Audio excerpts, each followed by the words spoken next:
We love our sponsors like Foothill Transit. Visit them online at foothilltransit.org. Sponsor us and we'll promote you on the show too. Email info@crowncitynews.com to learn more about what we do here.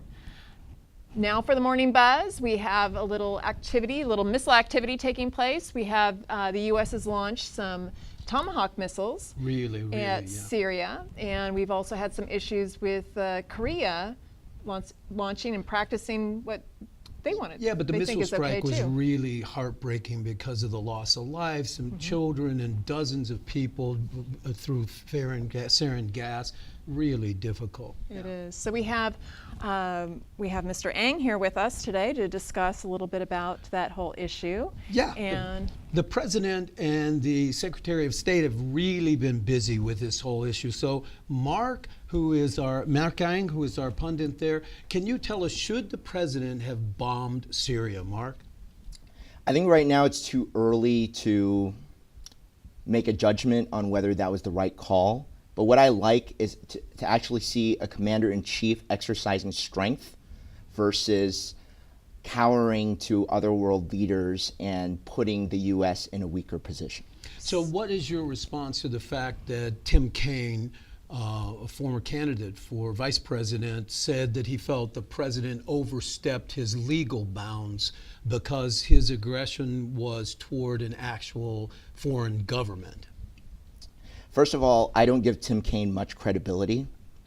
And second of all, I think that right now, as I said, it's too early to tell because sometimes drastic actions need to be taken, especially after having 8 years of foreign policy that I think's been detrimental to this country. So I'd like to take a wait and see approach.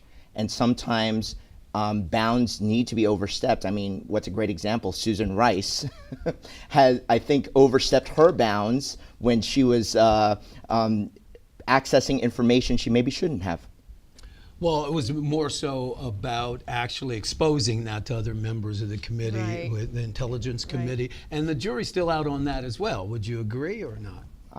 Like I said, we'll take a wait and see approach. So what do you think the fallout might be with respect to this bombing? Certainly Russia has come out and Syria and said that it was illegal. And they were given advance warning too. The Russians were given advance warning. Absolutely. I think given the situation that happened in the last week, I think it moved the president to action.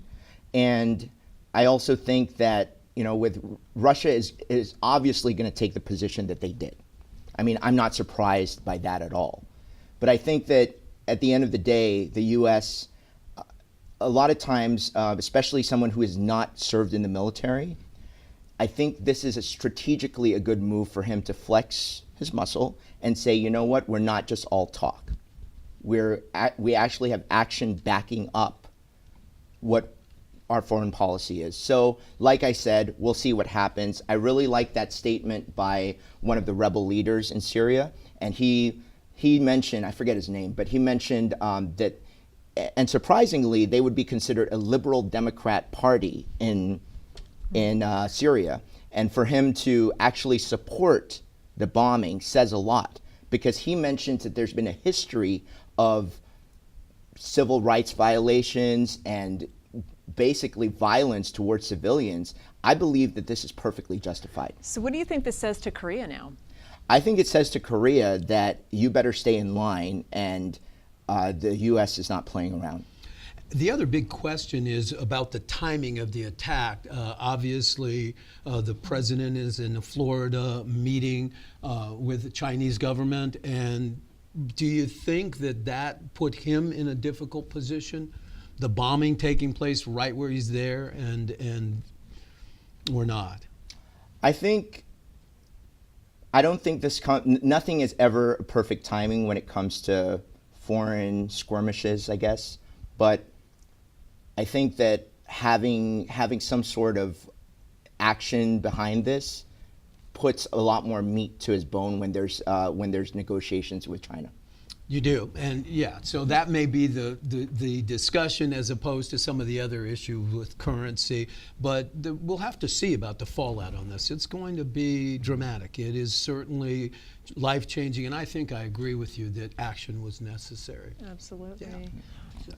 So coming up, dance is being used as a way to help people with autism, disabilities, and illnesses. Absolutely. And Dr. Lori Bodino joins us to talk about dance movement therapy and how her work has helped children in hospitals. Next.